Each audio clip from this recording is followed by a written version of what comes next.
Hello! Welcome back sa ating YouTube channel for our latest vlog for today. All about new hair and new year talaga to. Yes! But subscribe na to our YouTube channel. Ay, gusto mag-like, shares, and comments and views. Abuti na 500 subscribers. Support na natin sa ating social media account. Sa ating latest vlog, 300 na. Episode 300 entitled, Happy New Year na!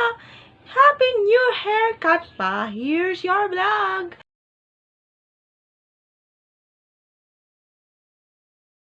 Okay, panoorin natin yung highlights tungkol sa bagong haircut ko.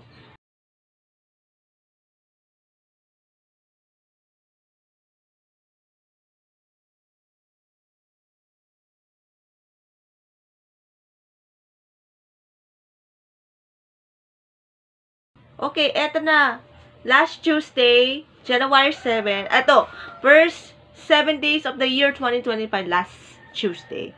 January 7. Nakat hair na po. Short hair na. Yay! 2025 is a short hair. Look at this. It's a short hair. Kasi naisip ko, yung gagayahin yung cut hair ko, wala iba kundi ang ating DJ Dabarcats host ng Eat Bulaga, which is currently on TV5. Miss May Mendoza Atayde, na ganyan na itsura. Look like May Mendoza. Yan.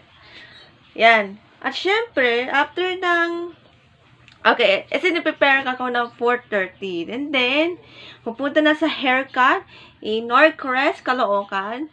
Doon nangyari kasi na haircut. And, nangyari kasi kung May Mendoza or Icy Guerra yung haircut. Ang isip ko, pinahalong Icy Guerra ng 2004 at yung May Mendoza tayo ng last year. Ito yung itsura. Yay! Yay! 2024! Last year, 2025 na. And after haircut, may pakain. Courtesy of McDonald's na mushroom pepper steak na may rice with fries, orange juice, and sundae ice cream. Si Mami, burger McDonald's. And finally, syempre, uwi na.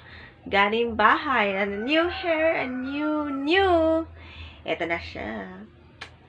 Okay, para sa mga tips, kung gusto mag-cut hair na yung 2025, dapat be safe. Dapat kung sa ASDA, other people, kung ano pong cut hair na gusto para sa taon.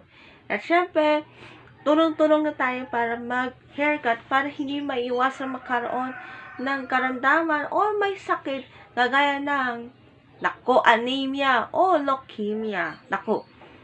Yeah, inom ka na ng vitamins para iwas sa ating sakit niyan. Papasigla ng dugo. Kaya, the new haircut and new hair do for hair.